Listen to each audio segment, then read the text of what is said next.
So this is going to be a little throwback to my tennis channel past. I want to talk about a certain Novak Djokovic skill that I think it's really underrated or not even talked about, which is his ability to turn around a match. And I'm not talking about a match in which he's losing 2-0 and then he wins 3-2. I feel like plenty of guys, for example, Alcaraz can do that, or when he's losing 2-1, I think he's really, really good in 5-setters. Well, actually, factually really good in 5-setters. But I'm talking about matches in which Novak was leading, for example, 2-1, and then something happened in the fourth set. A comeback happened, and the momentum is completely shifted. We are in the fifth set, and then you would think that the other guy is going to win. Well, no, Novak actually wins.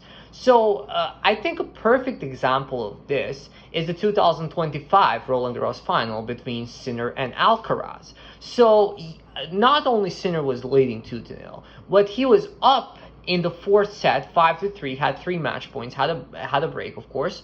And then as soon as it got turned around, as soon as Alcaraz won the fourth set, everybody kind of knew that he was winning, right? It was like, sure, we watched it and it was exciting, but the outcome was almost like not even predictable. It was well known. Like, of course Alcaraz is going to win because momentum is such a unstoppable thing in sports. Like, you had your chance, it's a 50-50 match, you blew it, it's over. Like, Alcaraz is going to win 99 out of 100 times. And what was interesting is that actually it was a tight fifth set, and they actually played the tiebreaker. But in the tiebreaker, Alcaraz ended up winning pretty smoothly. So that happens really, really often. But in Novak's case, there are actually a couple of examples in which he was leading and then something happened and then he still ended up winning. For example, the 2012 Australian Open.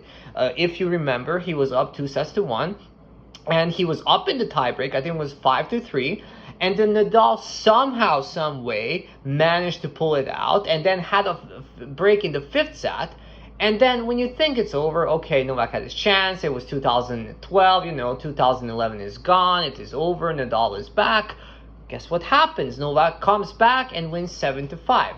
I think even a better example of this is the 2014 Wimbledon final versus Roger Federer. So back in the day, this was their first out of the 3 finals.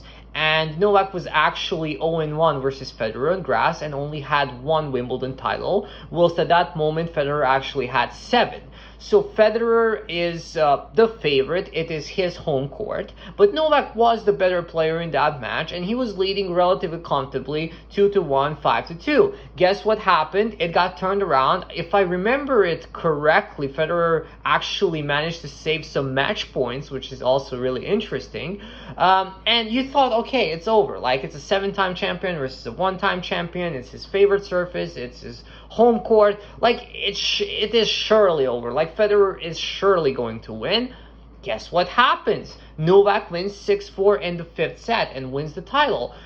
So he has this ridiculous ability to not only go against the will of the 20,000 people in the crowd and the other player, but to somehow stop the inevitable momentum, stop the match going in an inevitable direction, and pull it out and win. So I think that's a crazy underrated skill, and really I don't think that anybody talks about it. So let me know in the comment section if you have any opinion. I'm actually really tired, so I'm gonna go to sleep. Tomorrow is going to be a normal day 9 video. I'm going to talk about something random from my life. Yeah, see you.